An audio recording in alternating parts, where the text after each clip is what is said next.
Llamo a mis amigos del viejo café. Bebamos, hablemos de aquel buen vivir. Bebamos, bebamos, me olvido de ti. Vale, vamos a empezar. Estamos aquí en Viejo Café. ¿Cómo estás, Jaime? Muy bien, de verte a ti, de ver a Teresa, muy contento. Y estamos aquí con Teresa Apoyo. Muchísimas gracias por venir. ¿Qué tal estás? Gracias a vosotros, muy contenta. Uno de mis podcasts favoritos. He hecho muchos kilómetros de paseos escuchándoos. Oye, qué guay escuchar esto, ¿eh?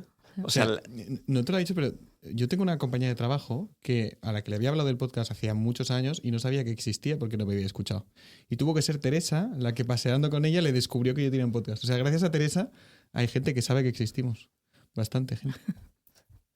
La verdad es que es guay esto, encontrarte gente que... O sea, me ha pasado pocas veces, pero las veces que pasa es muy revitalizante. O sea, mi idea de hoy es a ver qué te parece, Teresa, porque una de las cosas que tenemos en este podcast es, a no ser que el invitado nos insista mucho, no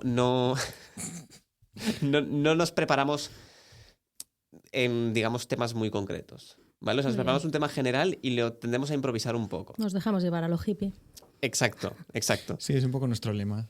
Sí. Casi. O sea, es más que sea una conversación que sea una entrevista. Y además, ya he estado mirando y tú has dado muchas entrevistas y muchas conferencias académicas sobre lo que explicas.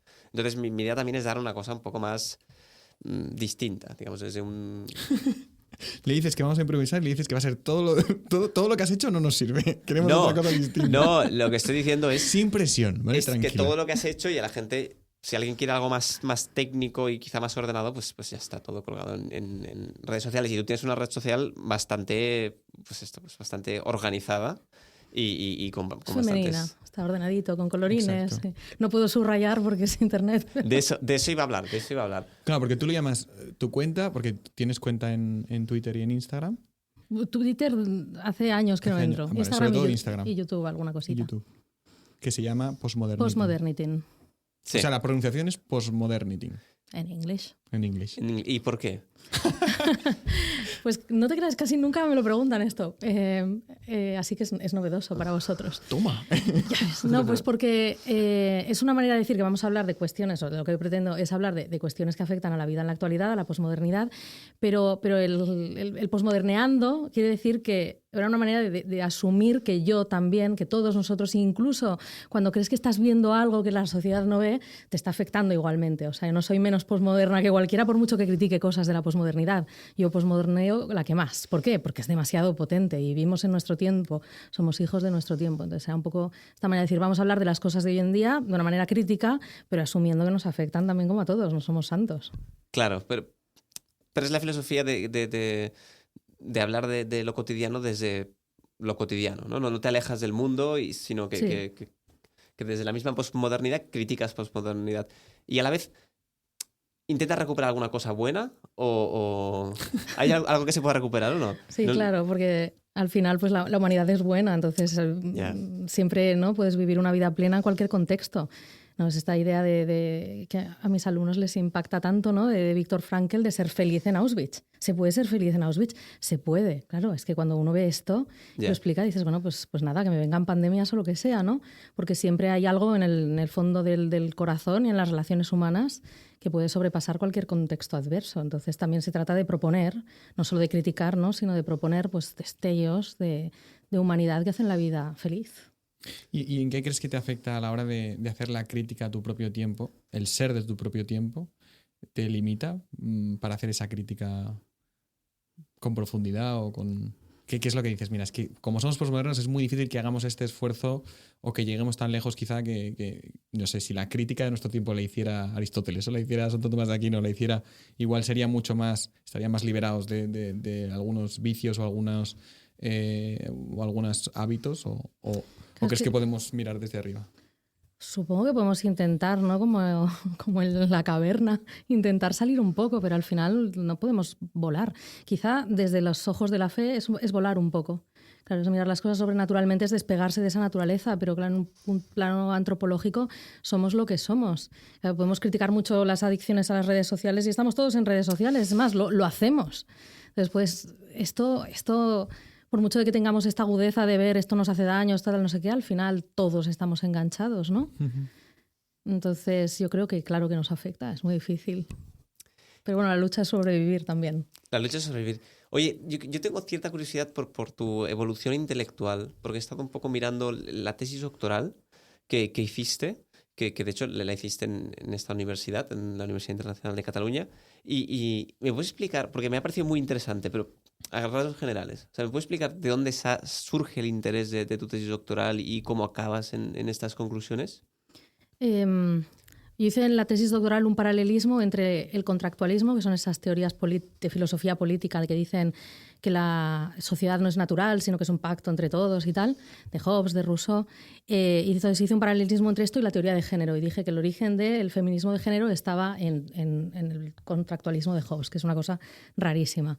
Un poco los dos extremos pues son sí, dos momentos de mi trayectoria académica y vital.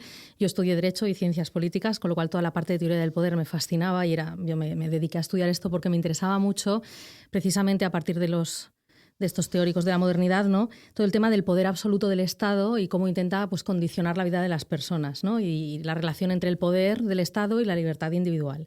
Y por eso empecé a estudiar los contractualistas y tal. Y entonces yo estaba en ese mundo y naturalmente pasé al tema de las ideologías, que al final es un paso más de estas teorías, ¿no? Al final una ideología pues, es un sistema de pensamiento que se impone y que entra en conflicto con la libertad individual. Y yo estaba allí y yo pensaba que esto iba a ser mi vida académica. Pero entonces, pues a la vez me casé, fui madre y entonces percibí como un conflicto muy profundo entre lo que la sociedad proponía para las mujeres y aquello que yo estaba viviendo como con mucha naturalidad, ¿no? Que era pues un deseo de entrega a mi familia muy grande. Y entonces, claro, se me encendió la bombilla de esto que me están diciendo y que entra en conflicto con mi corazón. ¿No será una ideología como estas que estoy estudiando? Entonces me planteé si la ideología, si el género, si el feminismo era una ideología absoluta, ¿no? Como las típicas del pensamiento político moderno.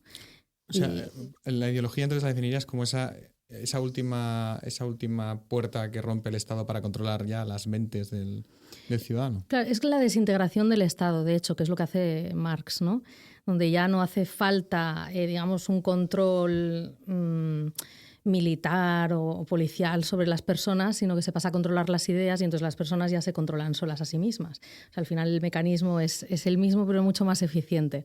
Entonces el Estado se disuelve en la posmodernidad, no existe con el poder que tenía antaño, pero porque hay un poder ideológico muy fuerte que se filtra en la cultura y en muchas otras cosas, ¿no? Y por eso es más eficaz. A mí me gusta siempre que hablamos de ideología, porque siempre sale el tema, que hagamos la distinción muy clara entre la ideología y lo que no consideramos ideología o las ideas que no consideramos propiamente ideología, porque bueno, nosotros o el mundo católico o en general muchos intelectuales de derechas también lo ven así, ¿no? Ven la ideología como algo impuesto artificial normalmente a partir de un cierto momento de la modernidad y demás, y no nos damos cuenta a veces de que también nuestras creencias a veces se convierten en ideológicas, ¿no? Copian el mismo sistema o el mismo modelo. Entonces, ¿tú cómo distinguirías lo que es ideología de lo que no lo son, las ideas que no son ideología? Para mí hay como dos paradigmas en filosofía. De hecho, en la modernidad es un poco cuando explotan las ideologías, pero el paradigma ya estaba antes. Ya estaba con Sócrates, que se peleaba con los sofistas por esto, ¿no? Y al final es el tema de las ideas son para describir la realidad o para construirla. Entonces, la filosofía realista, la realidad está allí y va más allá de mi deseo, de mi voluntad. Y la razón lo que hace es conocerla y describirla mediante la palabra. Y esto es una filosofía realista. Mientras que en el paradigma ideológico no hay una realidad necesariamente que vaya más allá de nosotros, o si la hay no me importa, y es nuestra razón y es nuestra voluntad la que construye la realidad según nosotros deseamos. Y esto sería propiamente una ideología. Por lo tanto, la diferencia está en la conexión con la realidad. Bien describimos la realidad o bien la construimos según nuestro deseo. ¿Y cómo llamamos a lo que describe la realidad? ¿Filosofía en vez de ideología? O yo esto lo llamo filosofía realista. Filosofía realista.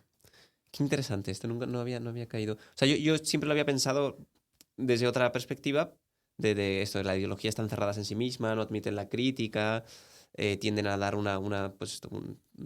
trata de resolver todos los problemas solo desde este sistema de ideas. Pero en el fondo es verdad que la clave es esta. Pero por eso, la clave, una cosa quiere construir y la otra quiere describir. Y como quiere construir no tiene sentido admitir la apertura a la verdad, porque es que estás... Claro. Y este tema de la apertura a la verdad es súper importante porque además permite el error. Claro, no todas las filosofías son verdaderas o no todas las teorías son verdaderas, pero al menos unas tienen el mérito de estar dispuestas a que se les lleve la contraria o a que la realidad les sorprenda, ¿no? Mientras que la ideología tiene como muy claro lo que quiere decir y arrasa con la realidad. Si la realidad no encaja en la teoría, ¿qué hacen? Pues dinamitan la realidad. Claro. Bueno, y crean mecanismos para censurar, ¿no? Correcto. O sea, es la idea pues esto, las etiquetas, las falacias ad hominem y todo esto. Entonces tú pasas haces este tránsito, ¿no? De estudiar la posmodernidad y digamos, desde el contractualismo, que me parece una tesis interesante, y empiezas a centrarte en el feminismo. Y te das cuenta que la manera en la que está tratando el feminismo la mujer es una manera equivocada y corrígeme si me equivoco, y dañina para la sociedad. ¿Y qué es lo primero que te llama la atención? Que se está haciendo mal desde el feminismo. Porque entiendo que se suele hacer distinciones cuando se habla de feminismo, ¿no? Porque quizá le ocurre a esta categoría como a la categoría del liberalismo, ¿no? Que es una categoría tan amplia que a veces pues aborda tantas cosas, ¿no? Porque hay cierto feminismo bueno, ¿no? Pero también hay un feminismo más radical. Entonces, ¿tú contra qué te rebelas de todo esto? O sea, yo creo que siempre el centro de toda la cuestión feminista es que has dicho muchas cosas. Perdón, me organizo el pensamiento. Perdón. Es el valor de la maternidad, ¿no? Al final, el decirle a las mujeres que lo más importante es su desarrollo profesional y su independencia económica, cuando una es madre, le sorprende mucho que esto se diga. Le sorprende menos cuando ve que lo han dicho un montón de feministas que no han sido madres. Porque claro, cuando uno tiene esa experiencia ya se da cuenta que por muy satisfactorio y muy vocacional, yo tengo un trabajo que es una pasada, no lo explico demasiado porque así no se mete todo el mundo en la universidad, es un trabajo súper bonito. Pero claro, incluso con eso uno se da cuenta que no es ni lo más feliz, lo que más feliz te hace ni lo más importante de la vida, ¿no? Entonces ahí empiezan a saltar las alarmas. Y yo creo que esta es la piedra fundacional de todos los feminismos y todos los problemas que hay. Hablo de feminismos porque, como bien dices, es muy difícil identificar qué es el feminismo y yo creo precisamente que es por esta desconexión con la realidad. ¿Sí? Uh-huh. En el momento pasa un poco un fenómeno que abordé en la tesis también muy parecido con el protestantismo, que uh-huh. En el momento en el que se empieza a interpretar subjetivamente la Biblia, ¿qué pasa? Pues que tienes miles de sectas protestantes. ¿Hay un protestantismo? No, hay miles de protestantismos. ¿Por qué? Porque no tienen un arraigo común. Uh-huh. ¿Sí? Una única verdad. Entonces, con el feminismo pasa algo parecido. En el momento en que se desarraigan de una verdad sobre la mujer, ¿qué pasa? Que hay miles de interpretaciones posibles, ¿no? Y este desarraigo es el que dice que no hay una llamada natural de la mujer a la maternidad. Es cómo comienza el feminismo, ¿no? Con la negación de que del sexo, del cuerpo de la hembra, se puede deducir un comportamiento, un género, ¿no? Que es la necesidad o la llamada natural a la maternidad y la crianza de la prole. Entonces, de esta desconexión llega un momento que la mujer es toda una construcción cultural, bien sea del patriarcado, bien sea de uno mismo después de la revolución, y entonces la mujer puede ser cualquier cosa. Y por eso podemos tener cualquier feminismo. Feminismos más radicales, más conservadores, todo es posible. Pero al final es porque todo es teoría. Pero es la idea esta, ¿no? De que si la mujer puede ser cualquier cosa, entonces la mujer no es nada, ¿no? Correcto.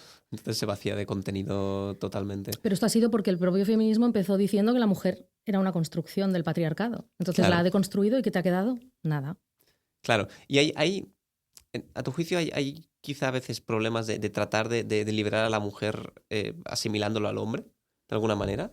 O sea, no sé si me explico, pero estas ideas pues esto, por ejemplo, ¿no? El objetivo de que haya no sé cuántas mujeres en puestos directivos, pues a ponerlos en lo alto de la jerarquía, que en el fondo suelen ser aspiraciones, yo creo que desde la psicología se suelen ver que lo suelen tener más los hombres, ¿no? Este tipo de cosas que no es necesariamente, no sé si me estoy metiendo en un jardín, ¿no?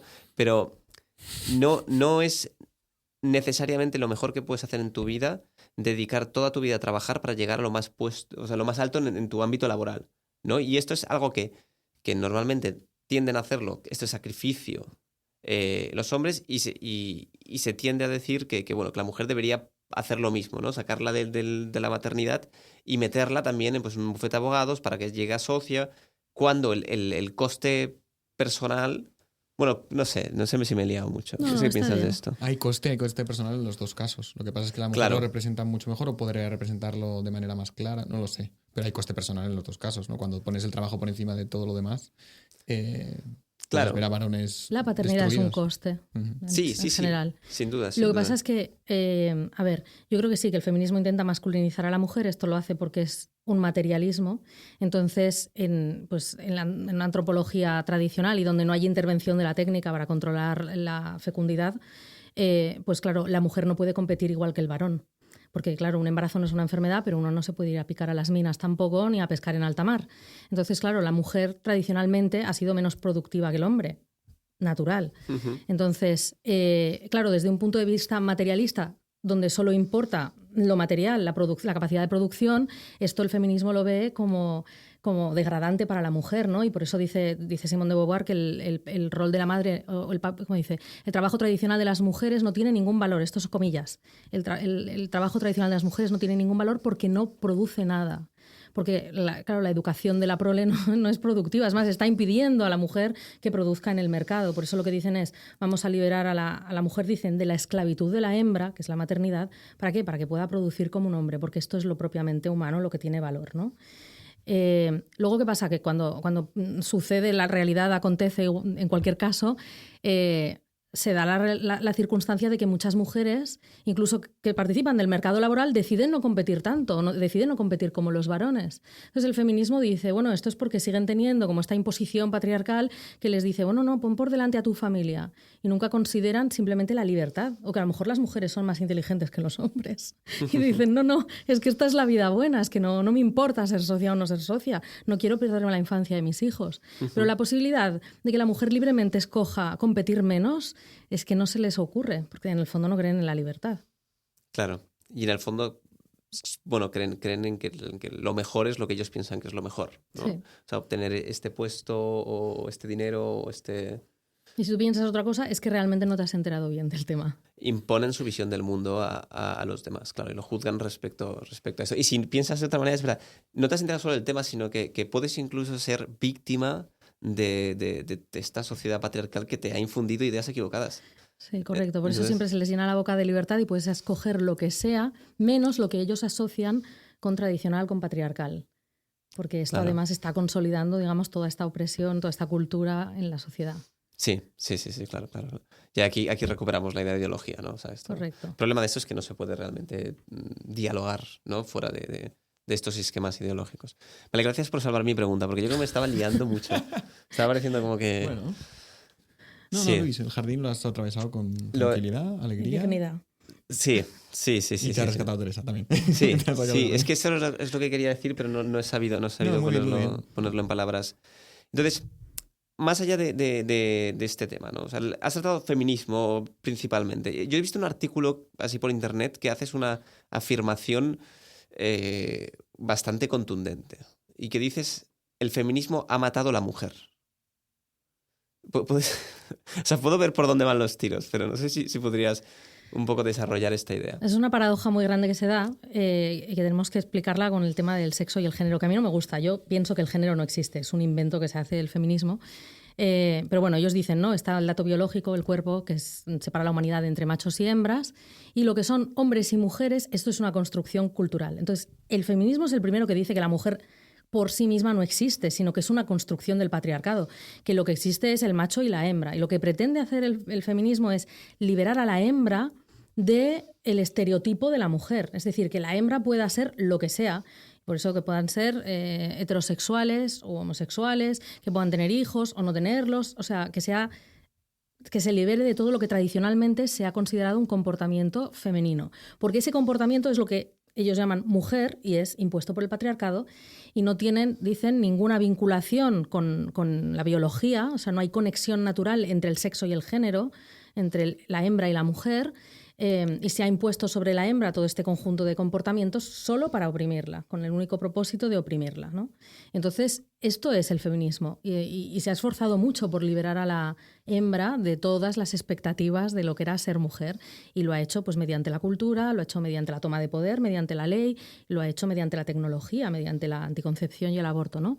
Pero entonces, claro, si o sea, es lo que decíamos antes, si deconstruyes la idea de mujer, cuando la deconstruyes no te queda nada. Entonces, si cualquiera puede...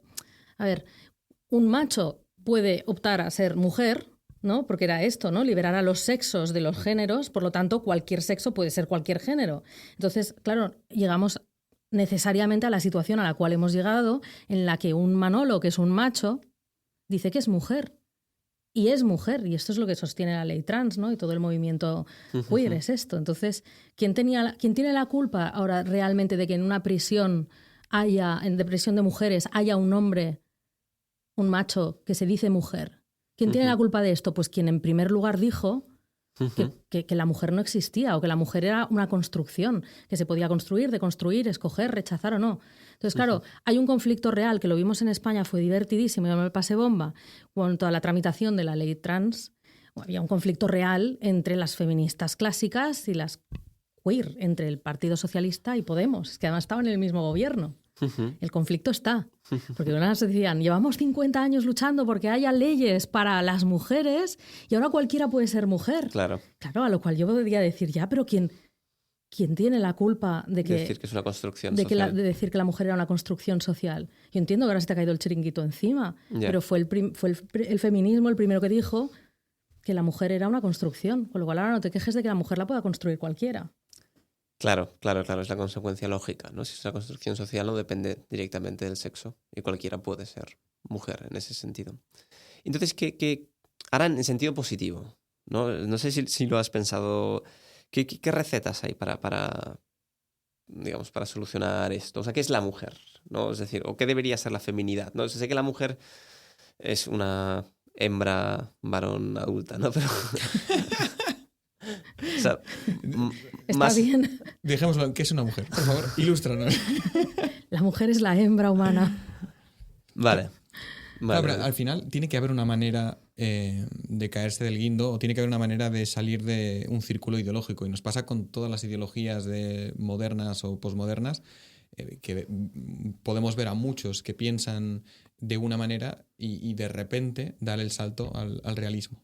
Claro, es que estaba pensando, ¿qué es lo único que se puede hacer? Es contemplar la realidad, es aceptar la realidad y asumir que nuestro deseo no domina toda la realidad. Esto es muy difícil, porque es muy tentador. Entonces, no, pues mira, no sé, pues el día de mi boda llueve, pues no quiero, claro, fastidia. Pues te aguantas, no puedes controlar el clima, ¿no? Pues así con toda la realidad. Entonces, hay una realidad sexual también y es la que hay. Y tienes que aceptarla. Y además en esto se juega nuestra felicidad.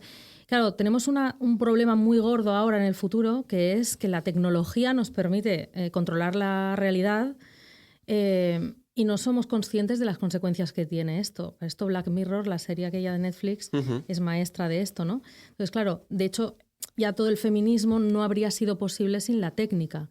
Porque, claro, es el tema de la maternidad de nuevo, ¿no? La hembra se queda embarazada y esto supone una serie de comportamientos.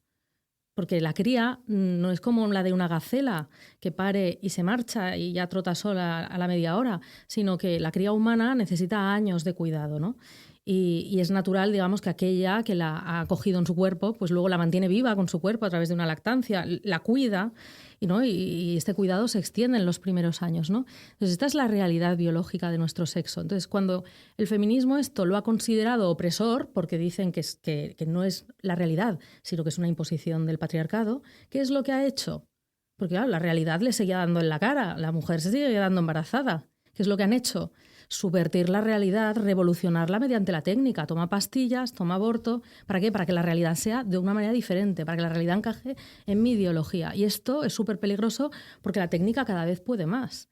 Lo cual cada vez podremos hacer, al final, pues que un hombre esté embarazado, que haya vientres sintéticos y todas estas cosas, ¿no? Pero claro, lo que sabemos es que tontear con la realidad no es inocuo, ¿no? Y al final tiene consecuencias antropológicas y sociales. Y estas, pues parece que no se tienen en consideración. A mí me preocupa bastante. Esto que decía un amigo del podcast, que nos decía mucho que el escultor de la Sagrada Familia, Churro Soto, que decía mucho Dios perdona, pero la naturaleza no, ¿no? Nunca. La naturaleza nunca, ¿no? Sí. Esa idea, claro, dices, bueno, hay un riesgo de tener una capacidad cada vez mayor de subvertir la realidad, de transformarla, pero aún así, aunque lo consigas transformar, el precio a pagar pues igual es más grande, ¿no? O las Correcto. consecuencias igual son más dañinas. El ejemplo que has puesto, ¿no? Justo los dos ejemplos, el aborto o las pastillas, ¿no? Eso al final, según cómo lo midas, tiene unas consecuencias que pueden ser mucho más dañinas que el hecho de decir, pues ahora puedo ir a trabajar y más rato. Y ha tenido consecuencias en ámbitos que ni siquiera se planteaban, ¿no? Porque al final ha afectado no, digamos, solo al hecho biológico de engendrar o no, sino a las propias relaciones. O sea, está el matrimonio antropológicamente para proteger a la hembra de no ser abandonada por el hombre, ¿no? A ver. O sea, De golpe te has sentido orgulloso capturado, de esto. ¿no? No, que Claro, sí, la mujer le dice al hombre, mira, como me puedo quedar embarazada, me vas a prometer delante de toda la sociedad, delante de Dios, que te vas a quedar aquí conmigo para siempre antes de acostarte conmigo. Porque por si acaso me quedo embarazada, tú te vas a quedar aquí conmigo para ayudarme a criar a ese hijo, que es nuestro. Entonces el matrimonio es para la protección de la mujer. O sea, sí, o sea, pero también es para la protección del futuro de la propia civilización, ¿no? Porque alguien tiene que criar esos hijos, ¿no? Sí, pero yo no sé si la gente piensa tanto cuando estás en las tribus del Neolítico. Claro, no, yo no pensaba en las tribus. Yo pensaba en la justificación actual de la importancia de proteger esta institución, y en el fondo es el seno donde está el futuro, ¿no? de la civilización. Pero claro, tú dices que desde el principio, o sea, la mujer consiguió de alguna manera... Bueno, no sé si es una conspiración de las mujeres, porque no creo en esto, pero sí que creo que funciona para la protección de la mujer y de la prole, claro, del niño que nace. Vale, no lo había pensado desde esta perspectiva, pero efectivamente podía ser una de las maneras. O sea, al final todas las realidades que son naturales se pueden mirar desde diferentes puntos de vista y siguen siendo verdaderas. O sea, si algo es verdad, lo podemos ver. Sí, claro. O sea, hay distintos ángulos que se pueden ver las cosas. Es una cosa preciosa, ¿no? De la filosofía, precisamente, que puedes ir como cogiendo de diferentes disciplinas y llegar a las mismas conclusiones. Y entonces cuando esto sucede, uno dice, bueno, pues quizá esto sea verdadero.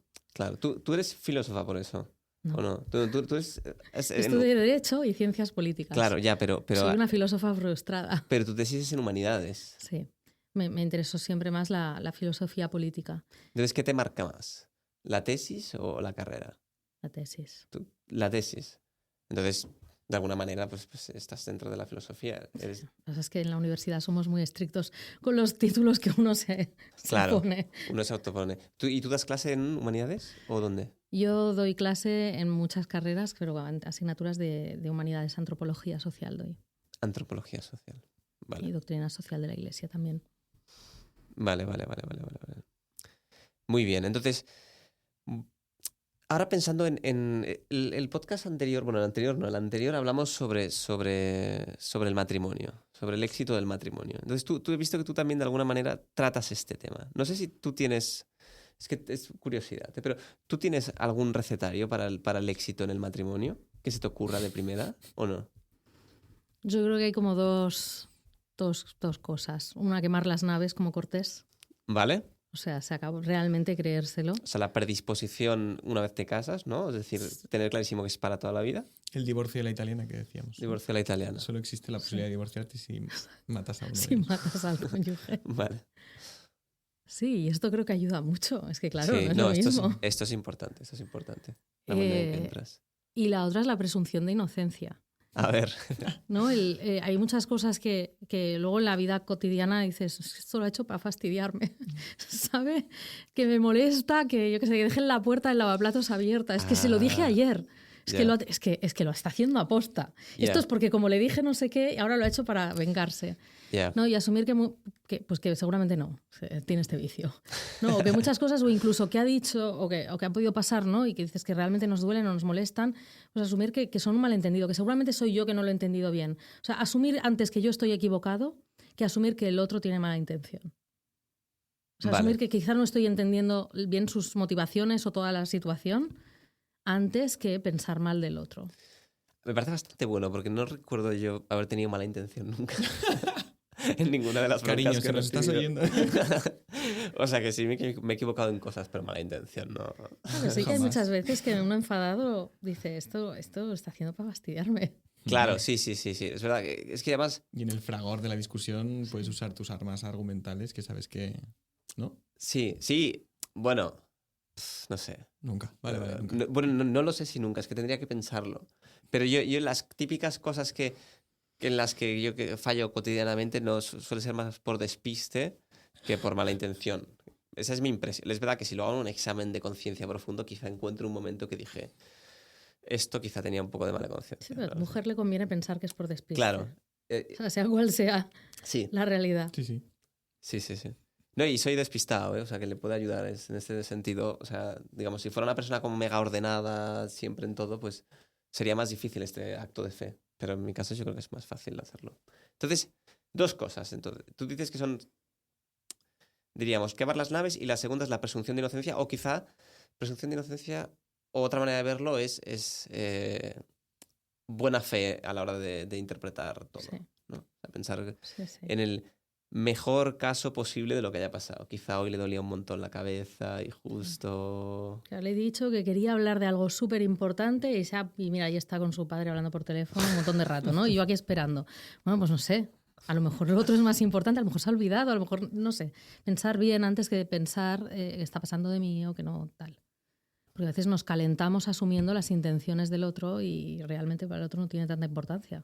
Ya, es que, ¿sabes? Yo uno de los problemas que he identificado en general en la vida matrimonial, sobre todo cuando tienes hijos, es que el momento en el que ves la persona con la que te has casado cuando llegas a casa, suele ser el momento en el que tú ya llevas todo el día trabajando y estás cansado.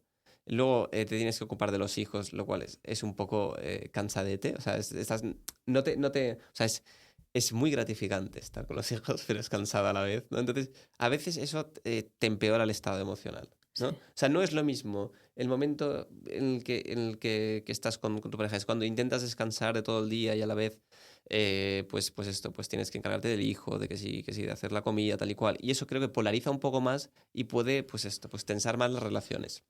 Entonces creo que ahí esos consejos son interesantes.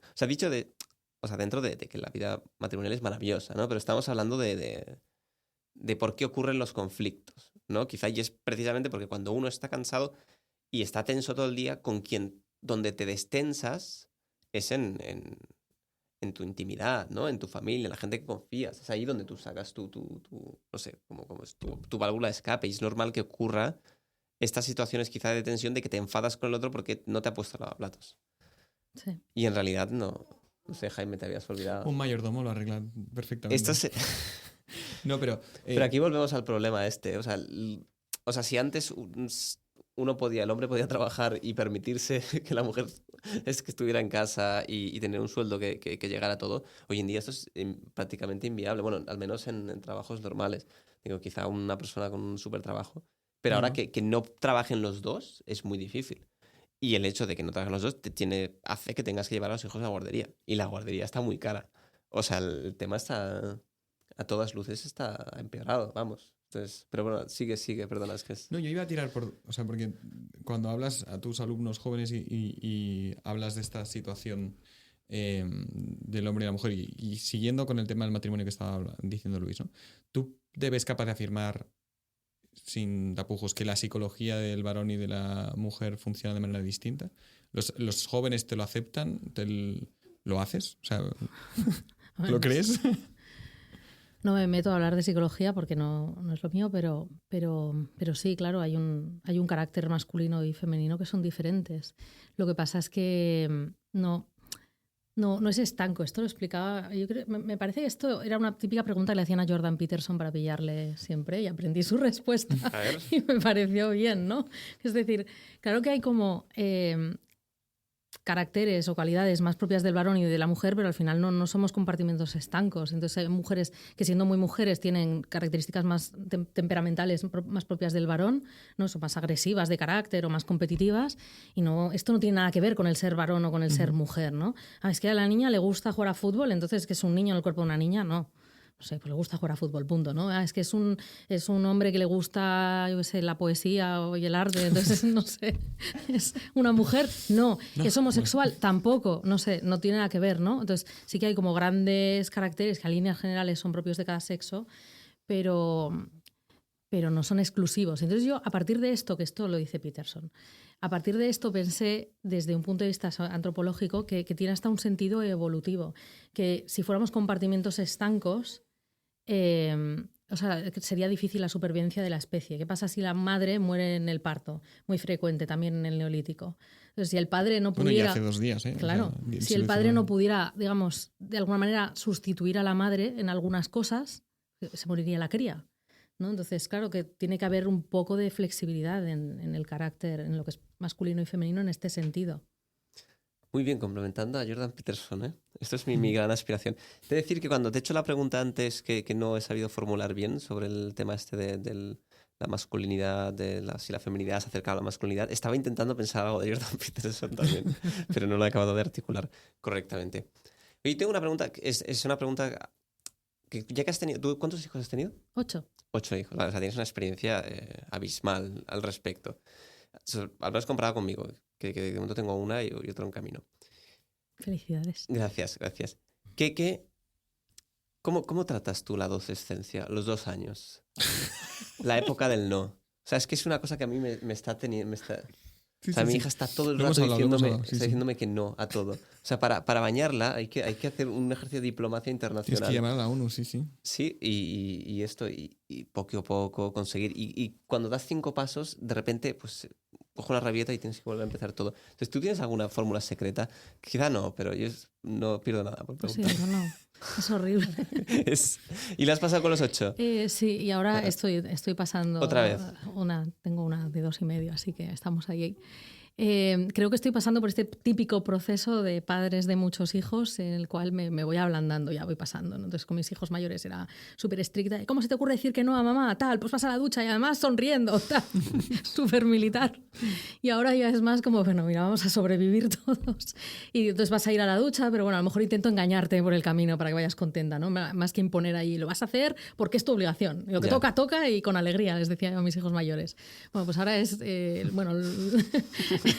A lo mejor, no sé, te las doy con queso, te prometo algo después, ¿no? Venga, que después leeremos el cuento, ¿no? Para que te vayas más contentos. He intentado como suavizarme más, negociar más, yo creo. Pues yo es el primero y es lo que hago. Negociar todo Está el bien, rato. has llegado a la meta. Ya con el antes que octavo yo. veremos a ver qué pasa. Quizá yo lo hago al revés. Con el octavo El ya octavo. te llevarán a ti atado de pies y manos. Era más espartana al principio, pero creo que hay que pasarlo. O sea, al final, de una manera o de otra, y supongo que no he sido igual con todos los hijos, al final... ya está, todo pasa y ellos el niño necesita confrontarse a los padres, está descubriendo su individualidad, entonces tampoco hay que verlo ahí como una maldición que nos ha caído, o sea, decir no es bueno, se está dando cuenta de que tiene esta autonomía, esta libertad. Sí, que a veces tienes la tensión como padre, me ha dicho que no a los 2 años a la ducha, va a acabar fatal, Sí. va a acabar en las drogas. Sí, mira. Yo creo que mi hija ya ha dicho suficientemente veces no para darse cuenta de esta autonomía. Entonces ya puede pasar a la siguiente Ya está. etapa. ¿Y cuánto dura todo esto? pasa. ¿Qué es? ¿Hasta los 3 años? O...